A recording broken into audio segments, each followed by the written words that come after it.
Hi everyone, स्वागत है आप सबका आपके अपने चैनल केयर्स क्लासेस में।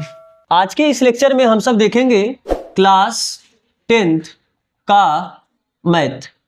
इसके जस्ट पहले वाले लेक्चर में हम सब प्रश्नावली 9.1 है ना, प्रश्नावली 9.1 का क्वेश्चन नंबर 10 तक का सोल्यूशन देख चुके हैं। आज हम लोग क्वेश्चन नंबर 11 का सोल्यूशन देखेंगे। तो चलो क्वेश्चन नंबर 11 में क्या बोला है। कह रहा है कि एक नहर के एक तट पर एक टीवी टावर ऊर्ध्वाधरतः खड़ा है। टावर के ठीक सामने दूसरे तट के एक अन्य बिंदु से टावर के शिखर का उन्नयन कोण 60 अंश है। जैसे मान लो कि यह आपका क्या है, नहर है ना। नहर आपका इस तरीके से बहेगा, तो नहर का एक तट ये है और दूसरा तट ये है। कह रहा है कि एक तट पर एक टीवी टावर खड़ा है इस तरीके से, और नहर का जो दूसरा तट है तो दूसरे तट पर एक बिंदु है, उस बिंदु से इस के शिखर का जो उन्नयन कोण है कितना है, 60 अंश। इसी तट पर इस बिंदु से 20 मीटर दूर, इसी तट पर मतलब जिस तट पर ये बिंदु है, इसी तट पर इस बिंदु से 20 मीटर दूर। अब 20 मीटर दूर आप नदी के अंदर तो जाओगे नहीं, मतलब नहर के अंदर जाओगे नहीं, सीधी सी बात है, समतल का ही बात हो रहा है। तो 20 मीटर दूर जाने पर एक दूसरा बिंदु है, उस बिंदु से टावर के शिखर का उन्नयन कोण कितना है, 30 अंश। और कोण घट जाएगा कि नहीं घट जाएगा, सीधी बात है। आप दूर जाओगे देखो कोण और दब जाएगा कि नहीं घट जाएगा, तो वही है। तो आपसे क्या बोला है, टावर की ऊंचाई और नहर की चौड़ाई याद कीजिए। ये टावर की ऊंचाई मान लेते हैं h, और जो नहर की चौड़ाई इसे मान लेते हैं क्या, x। आपको ये याद करना है। तो सबसे पहले आप पॉइंट का नाम दे दो, ये a है, ये b है, इसको आप c मान लो और इसको आप d मान लो। ठीक है, तो जो माना, पहले जो माने है उसे लिख लो। माना टावर, टावर का नाम क्या है, ए बी ना। माना टावर ए बी की ऊंचाई बराबर h मीटर, और जो नहर की चौड़ाई, नहर यही है चौड़ाई ना, तथा नहर की चौड़ाई, नहर की चौड़ाई क्या है आपका, c है ना, BC। ये बराबर हम क्या मान लेते हैं, x मीटर। आपको दिया है, क्या दिया है, बिंदु C से, बिंदु C से, इधर सुनो, बिंदु C से टावर के शिखर, टावर के शिखर A का उन्नयन कोण, उन्नयन कोण, इस कोण का नाम क्या है, ACB। कोण ACB ये कितना दिया है, 60 अंश ना। तथा बिंदु D से, बिंदु D से, और आप इसको एक लाइन और बढ़ा के लिख सकते हो, बिंदु C से 20 मीटर आगे चलने पर स्थित बिंदु D से। थोड़ा बिंदु D के बारे में भी आप बता दोगे, चलो ऐसे ही लिख देते हैं। बिंदु C से 20 मीटर आगे चलने पर स्थित बिंदु, उस बिंदु को क्या ना माने हो, D से टावर के शिखर का उन्नयन कोण, टावर के शिखर का उन्नयन कोण, उस उन्नयन कोण को क्या नाम दियो, ADB। ये बराबर कितना दिया है, 30 अंश। बात समझ में आ रहा है ना आपसे। अब ये दोनों h और x पूछा है, तो दो वेरिएबल है, अरे दो चर का मान पूछा है, एक h का और एक x का मान पूछा है। तो दो चर है तो दो समीकरण बनाने पड़ेगा, और दो समीकरण बनाने के लिए दो त्रिभुज चाहिए। तो एक त्रिभुज तो आपको ये पता चला, और एक त्रिभुज आपको ये पूरा बड़ा वाला, यानी 60 अंश का कोण बनाते हुए एक समकोण त्रिभुज और 30 अंश का कोण बनाते हुए एक समकोण त्रिभुज। तो सबसे पहले छोटा वाले त्रिभुज ले ले, यानी किस त्रिभुज से, त्रिभुज ACB से, त्रिभुज ACB से क्या लिख सकते हो, tan कितना, 60 अंश। तो tan थीटा बराबर क्या होता है, कोण के सामने वाला लंब, यानी AB बटे आधार, BC बोल दो या CB बोल दो, एक ही बात है ना, तो CB ही बोल देते। तो tan 60 अंश का वैल्यू कितना, tan 60 अंश का वैल्यू √3 होता है। AB का वैल्यू आपने कितना माना है, h, और CB का वैल्यू आपने क्या माना है, x। तो x इधर जाके गुणा हो जाएगा, यानी आप लिख सकते हो कितना, h बराबर करड़ी में 3x। इसे कुछ मान लेते हैं समीकरण नंबर 1।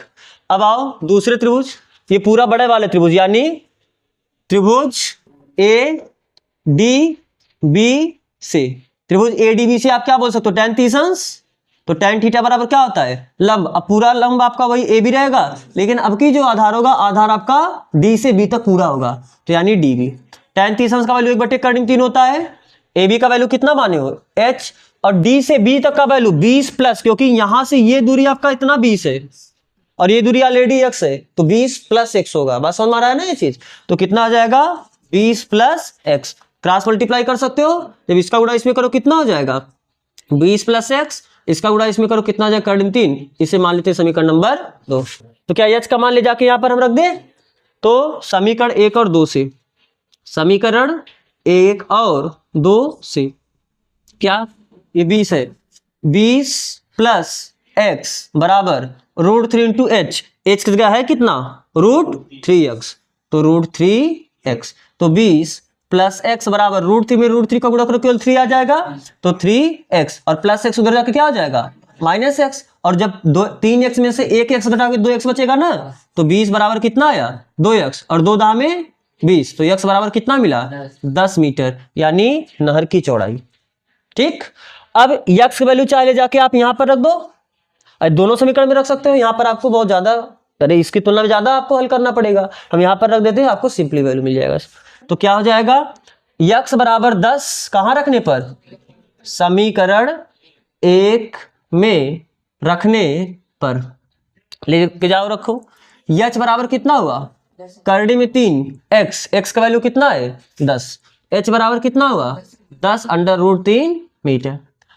तो आप यहां पर नीचे एक लाइन भी आप कमेंट कर देना x और h के बारे में, x क्या है नहर की चौड़ाई और h क्या है टावर की ऊंचाई। तो अतः नहर की चौड़ाई CB बराबर या x बराबर 10 मीटर तथा टावर की ऊंचाई h बराबर 10 अंडर रूट 3 मीटर है। समझ में आया क्वेश्चन ना? तो आपको कॉपी करना है, पहले आप कॉपी कर लो, फिर हम चलते हैं इसके अगले क्वेश्चन पे। अगला क्वेश्चन नंबर 12 क्या बोला है, 7 मीटर ऊंचे भवन के शिखर से, कोई आपका एक 7 मीटर ऊंचा भवन है, ये भवन की ऊंचाई कितनी है 7 मीटर, इस भवन के शिखर से एक केबल टावर के शिखर का उन्नयन कोण, इसके शिखर से कोई एक केबल टावर है उसके शिखर का उन्नयन कोण, यानी यहां से अगर उसका उन्नयन कोण है, इस बात का मतलब क्या है केबल टावर इससे ऊंचा ही होगा, इससे बड़ा ही होगा। तो बोल रहा है कि 7 मीटर ऊंचे भवन के शिखर से एक केबल टावर है, उसके शिखर का जो उन्नयन कोण है, उन्नयन कोण कितना दिया है 60 अंश, यानी ये कोण दिया है कि नहीं, ठीक। और इसके पाद का अनुमान कोण 45 अंश है, किसके, उसी टावर के, उसी टावर का बात कर रहा है। इसके पाद का यानी बेस का जो अनुमान कोण कब बनता है, जब आप नीचे देखते हो ना, ऊपर से जब आप नीचे देखते हो तभी तो अनुमान कोण बनता है। तो ये कोण कितना दिया है 45 अंश, तो ये कितना है 45 अंश। अनुमान कोण कैसे बनाते हो, जहां से आप देखते हो वहां से जमीन यही होगा आपका, हर जमीन यही होगा ना, तो जमीन के क्षैतिज एक या जमीन के समांतर एक रेखा खींचते हो और जहां से जिसको देखते हो उसको मिलाते हो, तो जो बीच में कोण बनता है वही तो होता है अनुमान कोण। तो अगर ये 45 अंश है तो आप एकांतर कोण से इसे भी 45 अंश बता सकते हो कि नहीं बता सकते हो। आप कुछ मान लो A B C D, चलो इस पॉइंट को हम D मान लेते हैं, इस पॉइंट को हम क्या मान लेते हैं E। तो क्या बोला है टावर की ऊंचाई ज्ञात कीजिए, मान लेते हैं कि टावर की पूरी ऊंचाई कितनी है h, टावर की पूरी ऊंचाई कितना मान लेते हैं h। अब आप खुद बताओ अगर ये 7 मीटर होगा तो क्या इतना भी 7 मीटर होगा, यानी ये भी कितना होगा 7 मीटर पक्का। और अगर पूरा h था, h में से 7 घटा दें तो ये कितना हो जाएगा h माइनस 7 होगा कि नहीं होगा, बोलो। अरे पूरा आपका h था, h में से 7 माइनस कर दो तो ये ऊपर वाला मिल जाएगा, यानी h माइनस 7। ठीक है, हमें 2 त्रिभुज चाहिए, अरे 2 त्रिभुज मिला है ना, एक ऊपर वाला त्रिभुज मिला है और एक 45 अंश का कोण बनाते हुए देखो ये त्रिभुज मिला है। आप इस त्रिभुज, ये भी आपको बोलो कि हमें ये त्रिभुज मिला है, अरे ये दोनों त्रिभुज बराबर ही हैं, एक जैसे ही हैं, जो काम आपको यहां से होगा वही काम आपका यहां से होगा। तो अब हम क्या करते हैं, एक बार ये त्रिभुज लेते हैं फिर एक बार ये त्रिभुज लेते हैं। जब आप ये त्रिभुज लोगे तो आप tan ही लगाओगे, tan थीटा बराबर लंब बटे आधार, लंब बटे आधार यही होगा, ये मालूम है क्या, अगर जितना ये होगा उतना ही होगा, तो नहीं मालूम है तो मान लेते हैं ये कितना है x। ठीक, चलो पहले जो जो माने उसके बारे में लिख लो। माना टावर, टावर क्या नाम क्या है EC ना, ये आपका C है, ठीक। टावर EC की ऊंचाई बराबर h मीटर, ठीक। और कुछ माने हो, ये माने हो, तो भवन से टावर के बीच की दूरी आपने माना है क्या x, ठीक है।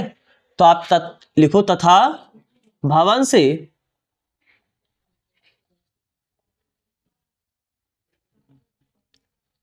टावर के बीच की दूरी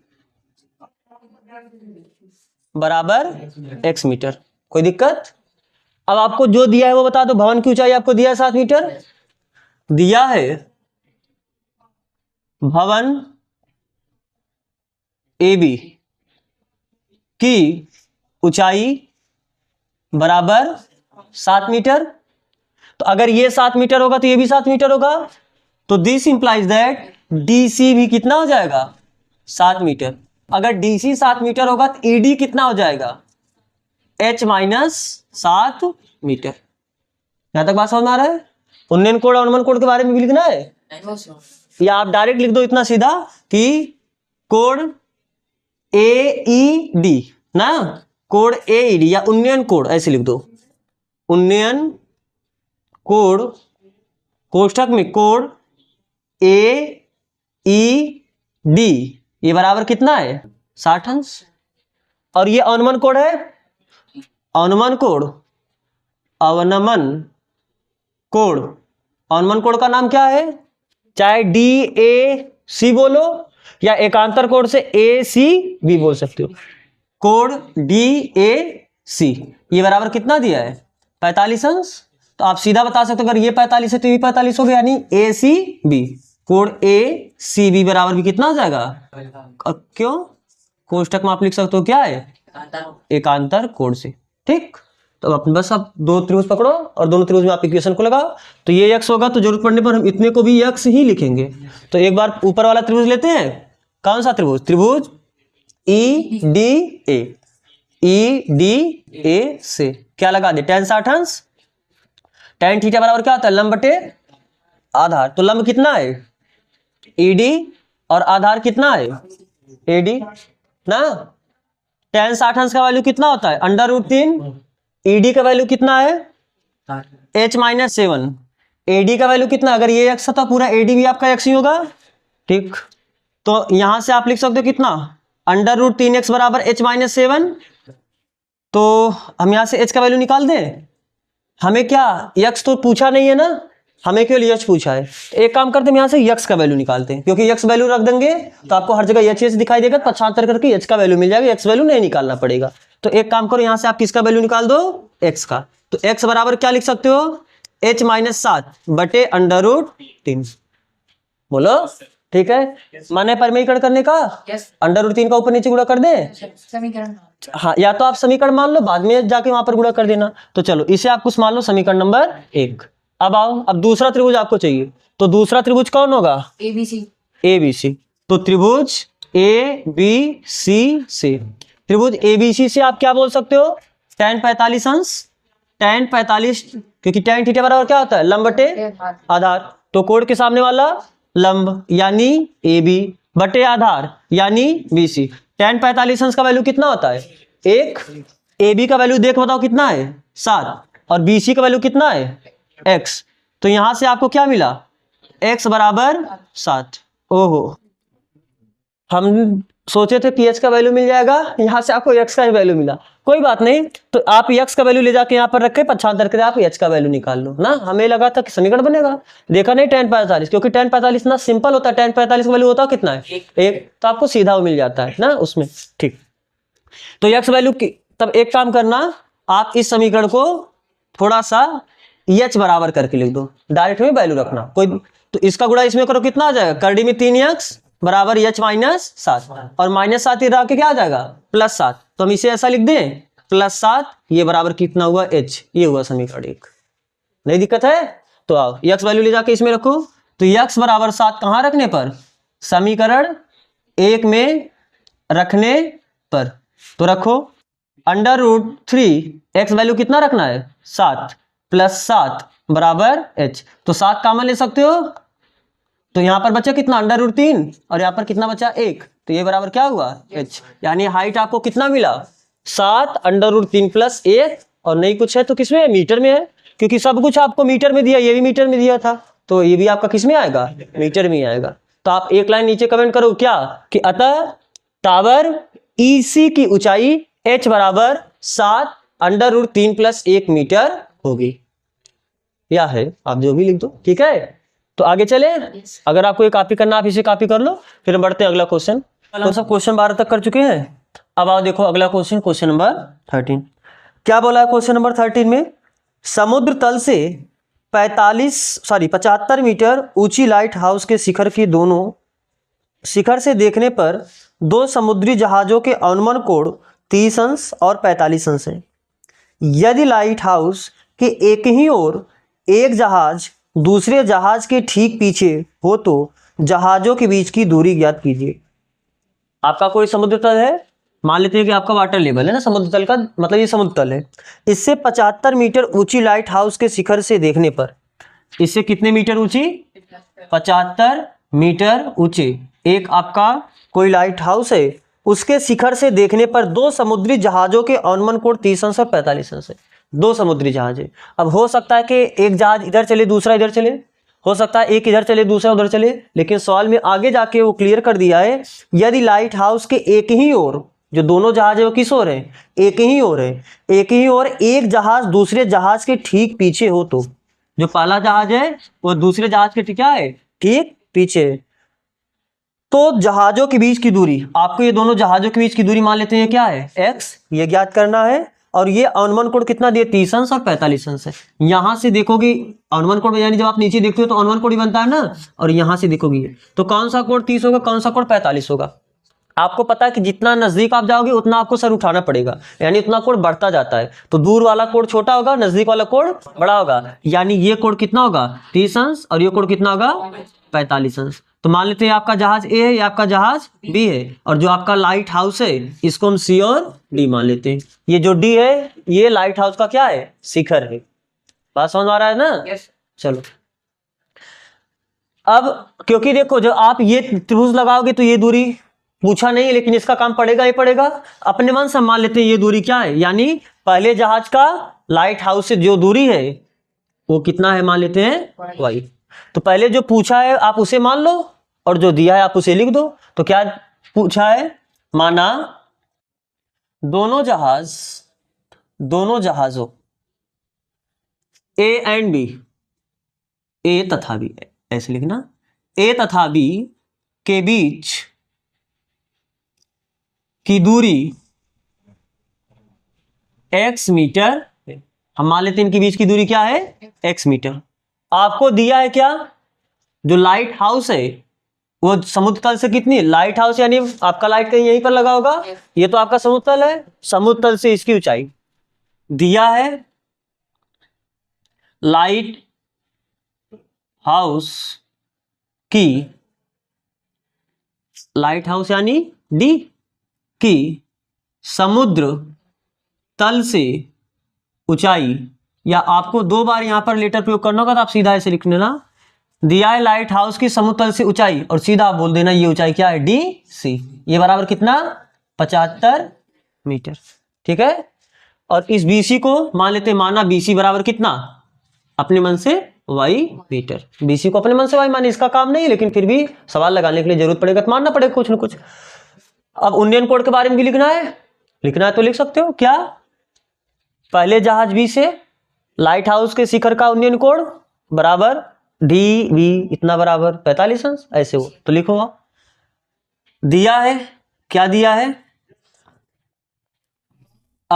जहाज बी से लाइट हाउस के शिखर का, उन्नयन कोण नहीं दिया है, यहां पर लाइट हाउस से जहाज को देखा जा रहा है ना, अनुमान कोण दिया है। ठीक है, यहां पर थोड़ा सा गलती हुआ।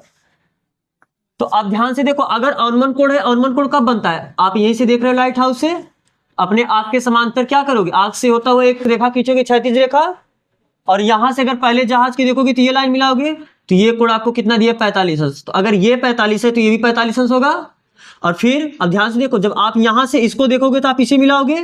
अनुमान कोण क्या होता है? मिलाने वाली रेखा यानी दृष्टि रेखा, और ये आपका क्षैतिज रेखा हुआ, इसके बीच जो कोण है कितना है? 60 अंश। तो अगर ये 60 होगा तो एकांतर कोण से ये भी कितना आ जाएगा? 30 अंश। अगर ये 30 अंश होगा तो ये भी कितना आ जाएगा? 30 अंश। तो हम सीधा ये अनुमान कोण है तो ये भी अनुमान कोण बोल सकते हैं ना, यानी अनुमान कोण को जो बोलना होगा तो हम क्या बोल देंगे? D B C. या तो आपको लिखना होगा, तो आप लिखो ये कोण, फिर बताओ एकांतर कोण से इतना होगा, तो आप फिगर बना दोगे उतना समझा जाएगा। बात समझ में आ रहा है? आप सीधा बताओ।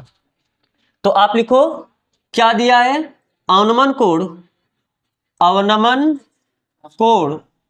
अब सीधा हम ये 45 लिख के इसी को बोल देते हैं, यानी DBC, कोण DBC ये बराबर कितना दिया है 45 अंश, और ये अवनमन कोण यानी DAC, कोण DAC ये कितना दिया है 30 अंश। तो आप पहले कौन सा त्रिभुज लेके चले, DBC ले ले, तो त्रिभुज DBC से क्या लिख सकते हो, DBC से tan कितना 45 अंश, tan थीटा बराबर लंब बटे आधार, तो लंब कितना हुआ BC और आधार कितना हुआ BC। tan 45 अंश का वैल्यू कितना होता है 1, और DC का वैल्यू कितना है 75, और BC का वैल्यू कितना है y, तो y बराबर कितना हुआ 75 मीटर। दिक्कत नहीं है ना? तो आपको ये पता चला वैल्यू, लेकिन हमें x का वैल्यू चाहिए, दोनों जहाजों के बीच की दूरी पूछी है, तो दोनों जहाजों के बीच की दूरी DAC से, तो किस त्रिभुज से, त्रिभुज DAC से। त्रिभुज DAC से क्या पता लगा सकते हो, tan 30 अंश, tan थीटा बराबर लंब यानी DC पूरा लंब हुआ, और आधार आपका क्या हुआ AC।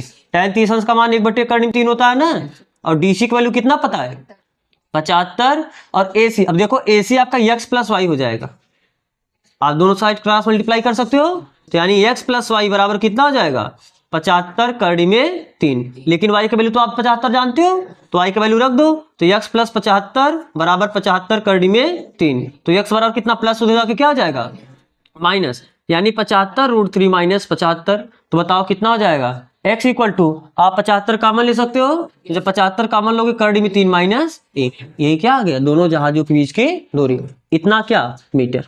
तो आप लिखोगे एक लाइन नीचे कि अतः दोनों जहाजों ए तथा बी के बीच की दूरी 75 कोष्ठक में कड़ी में 3 माइनस 1 मीटर है। समझ में आ रहा है ना? दिक्कत नहीं है किसी को? अगर आपको ये कॉपी करना है आप इसे कॉपी कर लो, फिर हम बढ़ते हैं इसके अगले क्वेश्चन की तरफ। क्या बोला है क्वेश्चन नंबर 14 में, 1.2 मीटर लंबी एक लड़की भूमि से 88.2 मीटर की ऊंचाई पर एक क्षैतिज रेखा में हवा में उड़ रहे गुब्बारे को देखती है। ये मान लो आपका जमीन है, क्षैतिज है, कोई एक लड़की है, इस लड़की की लंबाई कितना है 1.2 मीटर।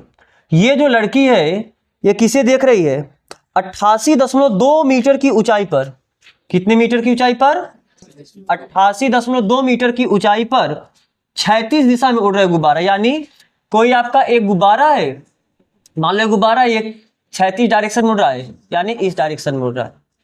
बात समझ में आ रहा है ना?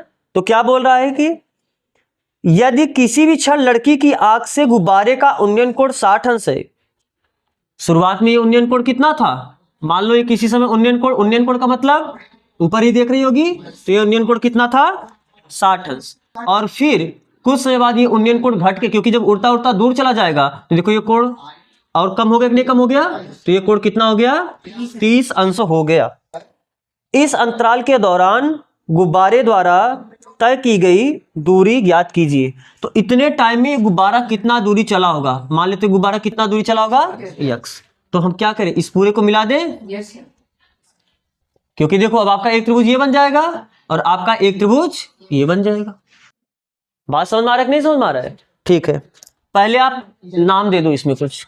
ये ए बी क्या है, लड़की है, मान लो गुब्बारा पहले सी पे था, फिर उड़ते उड़ते कहां पर पहुंचा डी, ये मान लो कितना है सी डी, इसे आप ई मान लो और इसे आप क्या मान लो एफ मान लो, कोई दिक्कत नहीं है। अच्छा, एक त्रिभुज आपका यहां पर बनेगा तो एक पॉइंट ये भी चाहिए और एक पॉइंट आपको ये भी चाहिए, ई एफ, इसे आप मान लो जी और इसे आप क्या मान लो एच। तो सबसे पहले जो मानना है आप उसे मान लो, फिर जो दिया है लास्ट में हम उसे लिखते हैं। तो अपने मन से माने क्या हो, ये गुब्बारा कितनी दूर चला, x दूरी चला, ये तो आप माने हो, तो माना ये कौन सा क्वेश्चन है 14 ना।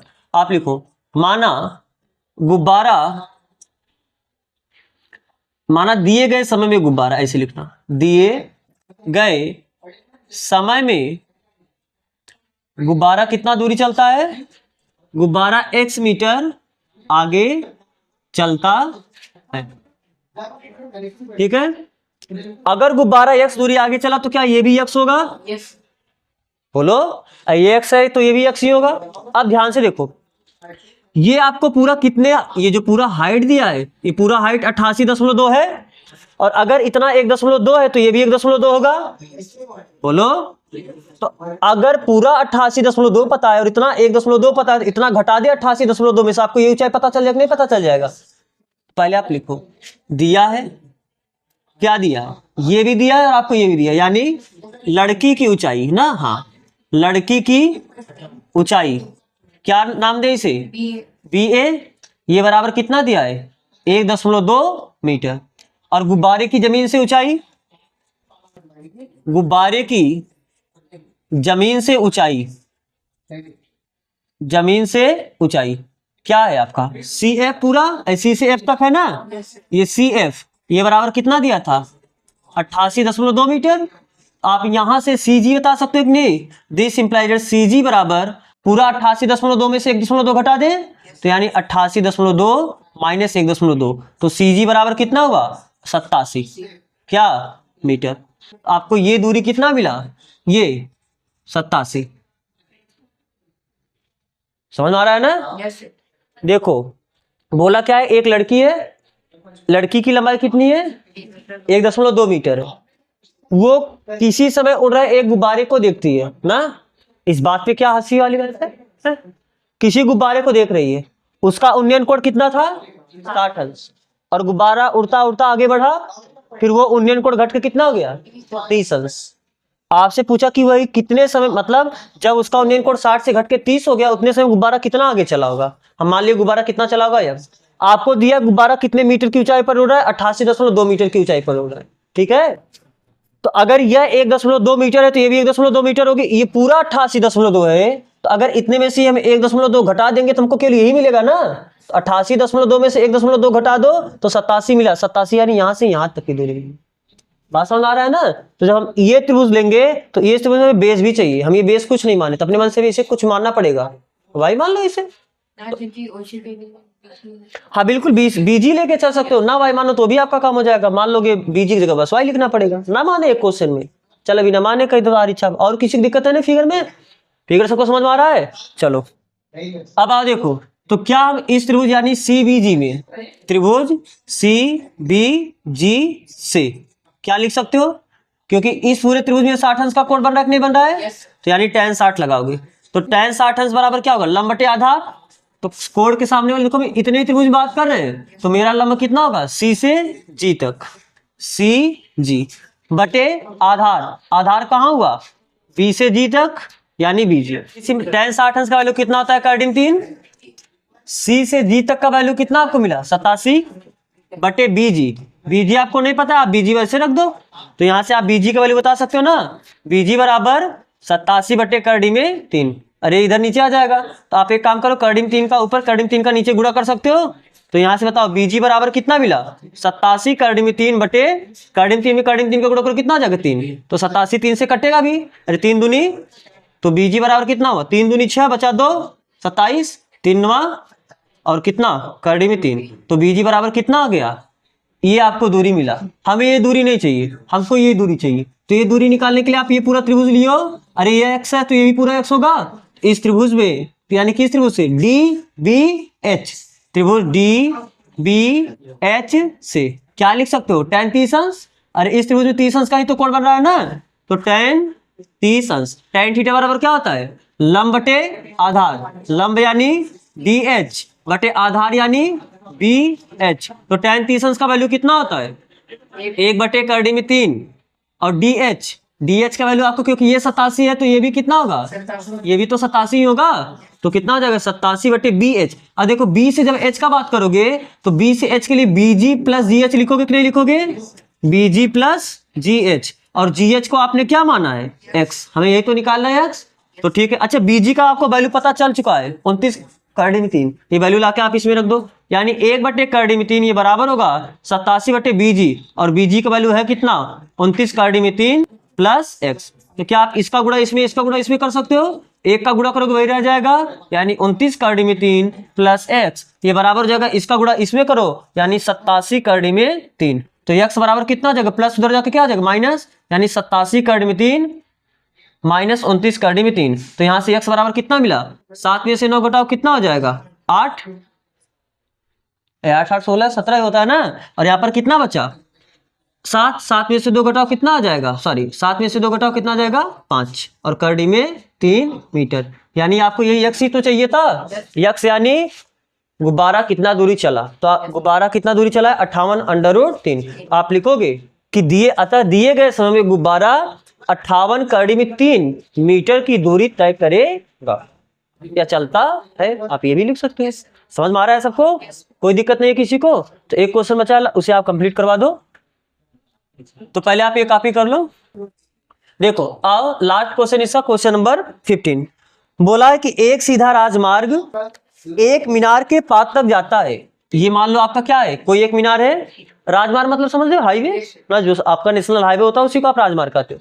तो कोई आपका ये राजमार्ग है, ये सीधा कहां तक जाता है? मीनार के पास तक, यानी उसके बेस तक पूरा जाता है, उसके आधार तक पूरा जाता है। तो क्या बोल रहा है? मीनार के शिखर पर खड़ा एक आदमी एक कार को 30 अंश के अवनमन कोण पर देखता है। कोई मीनार के शिखर पर एक आदमी खड़ा है, आपको बनाना है, इसके ऊपर भी आप बना सकते हो, लेकिन जब देखेगा यहीं से, मान लो मीनार यहां तक था, चलो मीनार के शिखर पर आदमी खड़ा है, तो ये आदमी हो गया। तो वह आदमी क्या करता है? एक कार को देखता है। उस कार का अवनमन कोण कितना अंश है? 30 अंश। मान लो ये कार है, तो जब वो नीचे देखेगा तो यही अवनमन कोण होगा। अरे अवनमन कोण बनाने के लिए आप ऐसे बना सकते हो, देखो भैया ये 30 अंश होगा। आग से सीधा एक क्षैतिज रेखा खींचोगे, आग से जिसको देख रहा है उसको आप क्या करोगे? मिलाओगे। तो ये दृष्टि रेखा हुआ है, क्षैतिज रेखा हुआ, दृष्टि रेखा और क्षैतिज रेखा के बीच जो बना कोण होता है वही आपका अवनमन कोण होगा। तो अगर ये 30 अंश है तो ये भी कितना हो जाएगा? 30 अंश। ठीक। जो कि मीनार के पास बिंदु की ओर एक समान चाल से जाता है। वो जिस कार को देख रहा है, यह कार क्या है? एक समान चाल से मीनार की तरफ जा रहा है। 6 सेकंड बाद कार का अवनमन कोण, अब 6 सेकंड बाद चलते चलते यहां तक पहुंचा होगा। इतने समय में यहां से यहां तक कितना समय लगा है? ये 6 सेकंड। ये दूरी मत लेना, ये 6 मीटर है, ये 6 सेकंड। यहां से यहां तक चला, 6 सेकंड तक आगे चला। अब उसका अवनमन कोण घट के कितना हो गया? 60 अंश। पहले 30 अंश था, अब अवनमन कोण कितना हो गया? 60 अंश। तो क्या बोला है? इस बिंदु से मीनार के पास तक पहुंचने में कार द्वारा लिया गया समय ज्ञात कीजिए। अब इस बिंदु से वह मीनार के पास तक कितने समय में पहुंचेगा, आपको ये बताना है। ठीक है, अब ध्यान से देखो, फिर से एक बार क्वेश्चन को ये ऊंचाई कुछ नहीं दिया है, हाइट कुछ दिया कि नहीं दिया क्वेश्चन में? हाइट क्वेश्चन में नहीं दिया है। ठीक है, कोई दिक्कत नहीं। आपको सीधा दिया कि एक मीनार है, मीनार की ऊंचाई पर एक व्यक्ति खड़ा है। वह व्यक्ति एक कार को देखता है, उस समय उसका अवनमन कोण 30 अंश है। 6 सेकंड में कार आगे बढ़ा, क्योंकि कार एक समान चाल से आगे चल रहा है, तो 6 सेकंड में कार कुछ चल के यहां पर पहुंचा होगा। अब देख रहा है तो उसका अवनमन कोण कितना है? 60 है। अब वहां से वो पूरा राजमार्ग तक, सॉरी मीनार तक पहुंचने में कितना समय लेगा, आपको ये पूछा है। अच्छा, यहां पर देखो एक बात आपको सवाल में दिया कि जो आपका कार है वो एक समान चाल से चल रहा है। एक समान चाल से चलने मतलब मान लो कि ये दूरी आपका कितना है? x, और ये दूरी आपका मान लो कितना है? y। बात समझ में आ रहा है ना? ऐसा क्यों किए? अब बताओ, अगर आप एक समान चाल से, केवल आप x और y में रिलेशन पता कर लो, यानी ये जो y है x का कितना गुना है, या x y का कितना गुना है। क्यों? थोड़ा समझना। अगर हम बता रहे कि हम एक समान चाल से चलेंगे, तो अगर हम इतना दूरी चलने में 5 समय ले रहे हैं, 5 सेकंड ले रहे हैं, इसका दुगना दूरी चलने में कितना समय लेंगे? 10 सेकंड। बात समझ आ रहा है ना? 10 सेकंड आप सीधा बोलोगे। अच्छा, अगर इतना दूरी चलने में हम 10 सेकंड ले रहे हैं, तो इसका आधा दूरी चलने में कितना समय लेंगे? तो अगर आपको पता चल जाए कि अगर यहां तक चलने में इतना समय है और जितना दूरी में चलना है वो इसका कितना गुना है, तो समय भी उसी हिसाब से आपका, दूरी बढ़ेगा तो उस हिसाब से समय बढ़ेगा, दूरी घटेगा उस हिसाब से समय घटेगा। लेकिन कब? जब आदमी एक समान चाल से चल रहा हो। अगर आदमी अलग अलग चाल से चलेगा तब आप नहीं बता सकते, फिर उसके लिए गज का समीकरण लगेगा और सब कुछ। लेकिन यहां पर बोल दिया कि आदमी एक समान चाल से चल रहा है। ठीक है, एक काम करो, आप ये मान लो बिंदु ए है, ये बी है, ये सी है, ये डी है। ठीक है, अरे बता सकते हो ना। माना मीनार पे खड़े व्यक्ति की जमीन से ऊंचाई बराबर एडी, ये दूरी आप मान लो कितना? h। यहां पर हम लैंग्वेज नहीं लिखते हैं, बस इसका डायरेक्ट सोल्यूशन करते हैं, ध्यान से देखना। तो आप बोल दे रहे हैं, आप लैंग्वेज लिख सकते हो। माना मीनार पे खड़े व्यक्ति की जमीन से ऊंचाई एडी बराबर कितना हो जाएगा? h। माना किसी समय कार जो है, कार वो किस बिंदु पर है? बिंदु बी पर, तथा x दूरी चलने पर कार कहां पहुंच जाता है? बिंदु सी पर पहुंच जाता है। तो कोण आप फिगर में दर्शा दोगे। तो हम एक बार छोटा वाला त्रिभुज ले और एक बार फिर हम बड़ा वाला त्रिभुज ले। जब छोटा वाला त्रिभुज लोगे, कौन सा त्रिभुज? ए सी डी, त्रिभुज ए सी डी से क्या लिख सकते हो? tan कितना लगाएं? 60 अंश। tan थीटा बराबर क्या आता है, लंब बटे आधार, यानी h बटे y। tan 60 अंश का वैल्यू कितना, कर्डिम 3 बराबर h बटे y। नहीं दिक्कत है, इसे आपको समीकरण 1 मान लो। अब फिर आप बड़े वाले त्रिभुज से चलो, यानी त्रिभुज ए बी डी से। उस त्रिभुज में क्या लगाओगे, tan 30 अंश, tan थीटा बराबर क्या आता है, लंब बटे आधार, फिर से क्या आएगा h बटे, लेकिन अब ध्यान से देखना h बटे x प्लस वाई, क्योंकि ये पूरा बेस होगा, यानी x प्लस वाई। हमको x और y में रिलेशन चाहिए, h का मान नहीं चाहिए। एक काम करो, h का मान यहां से निकाल के इसमें रख दो। तो एक काम करो, आप यहां से लिख सकते हो ना, h बराबर कर्डी में 3 y, बोलो इतना लिख सकते हो। अरे भाग इधर जाके गुणा हो जाएगा, आप इसको समीकरण 1 मान लेना। और tan 30 अंश का वैल्यू बताओ, 1 बटे कर्डी में 3 बराबर h बटे x plus Y. Cross multiply कर सकते हो क्या, इसका गुणा इसमें करो x प्लस वाई, इसका गुणा इसमें करो कर्डी में 3h, इसे मान लो समीकरण नंबर, h का मान निकाल के इसमें रख दे तो राव रखो। तो this implies that x plus Y बराबर कर्डी में 3, h का वैल्यू कितना है, कर्डी में 3y। ठीक है, तो कितना हुआ यहाँ से, x प्लस वाई बराबर कर्डी में 3 में कर्डी में 3 का गुणा करो कितना है, 3y। तो हम यहाँ से क्या लिख सकते हैं, x बराबर प्लस वाई उधर जाके माइनस वाई हो जाएगा, 3y में से y घटाओगे कितना आ जाएगा, 2y। यानी इस बात का मतलब क्या हो, x y का क्या है, दुगुना है। यानी ये जो दूरी है इस दूरी की क्या है, तो हमें ये दूरी चाहिए, यानी y क्या होगा, x का आधा। अरे 2 इधर आके भाग हो जाएगा, यानी ये जो दूरी है इस दूरी की क्या है, आधा। तो अगर इतने चलने में 6 सेकंड लगाए तो उसका आधा दूरी तय करने में 3 सेकंड, उसका आधा समय लगेगा। तो अगर ये 6 सेकंड तो कितने सेकंड में, 3 सेकंड। बात समझ में आ रहा है ना, तो आप लिखोगे कैसे, तो दिस इंप्लाइज दैट, आप इस बात को या तो लैंग्वेज में लिखना है, क्या लिख सकते हो कि चूंकि C से D तक चली गई दूरी B से C तक तय की गई दूरी की आधी है। दिस इंप्लाइज दैट C से D तक तय की गई दूरी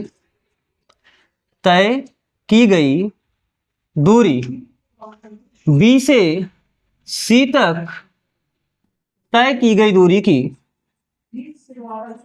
दूरी की क्या है, आधी है। तो समय भी आधा होगा, तब C से D तक दूरी तय करने में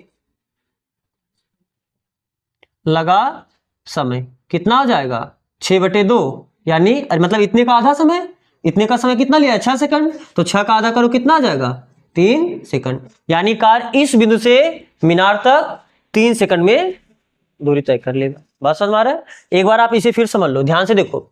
बोला क्या है कि एक आपका मीनार है, मीनार पे एक आदमी खड़ा है ना, एक आपका राजमार्ग है, वो सीधा कहां तक जाता है, मीनार तक जाता है। जो आदमी उसके शिखर पर खड़ा है वह एक कार को देखा, जिसमें कार को देखा उसका अनुमान कोण कितना था, 30 अंश, और कार आगे बढ़ रहा है एक समान चाल से, तो किसी समय उसका अनुमान कोण घट के कितना हो गया, बढ़ के कितना हो गया, 60 अंश। तो यहाँ पर 30 अंश, यहाँ पर कोण कितना हो गया, 60 अंश। तो बोला कि यहां से यहां तक चलने में 6 सेकंड लिया है, तो बाकी बचा जितना दूरी वो तय करने में कितना समय लेगा। हाँ, तो 3 सेकंड आया तो बाद में आया ना, पहले आप इसे निकालो। तो मान लेते हैं कितना, यहां से यहां तक, क्योंकि आपको अगर कोई आदमी एक समान चाल से चल रहा है तो इन दोनों दूरी में रिलेशन पता हो जाए तो आप सभी बता सकते हो। तो मान लेते हैं ये दूरी x है, ये दूरी कितना है, एक बार हम ये बड़ा वाला त्रिभुज ले, एक बार हम ये छोटा वाला त्रिभुज ले, तो ये इक्वेशन तो समझने में कोई दिक्कत नहीं होगा।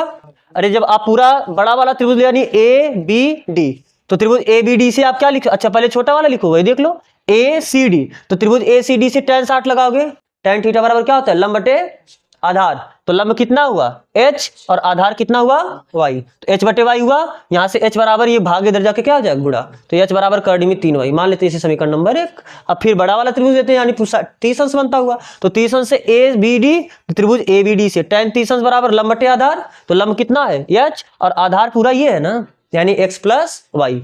तो आप क्रॉस मल्टीप्लाई कर दिए, x प्लस वाई बराबर कर्डी में 3h, h का जो वैल्यू जानते हैं लाके इसमें अभी कर्डी में 3 का गुणा होगा 3 हो जाएगा, तो यानी कितना हुआ, 3y। तो प्लस वाई इधर जाके क्या हो जाएगा, माइनस वाई, यानी x बराबर 2y हुआ। तो x बराबर कितना हो गया, 2y। तो यहाँ से y, क्योंकि हमको ये y चाहिए ना, इतना दूरी, तो y क्या हो जाएगा, x का आधा, यानी इसका आधा। तो अगर इतना चलने में 6 सेकंड लगा तो इसका आधा दूरी चलना है, तो 3 सेकंड लगेगा, नहीं लगेगा बात। अरे इतना दूरी चलने में अगर 6 सेकंड लगा है तो इसका आधा दूरी चलने में 3 ही सेकंड लगेगा, कि नहीं लगेगा, क्योंकि एक समान चाल से वो चल रहा है। तो वही हमने लिखा है, कितना लगा है। तो ये प्रश्नावली आपका यहाँ पर कंप्लीट हुआ। तो अगला प्रश्नावली हम लोग अगले लेक्चर से स्टार्ट करेंगे। तो यहाँ तक जुड़ने के लिए आप सबका बहुत बहुत धन्यवाद।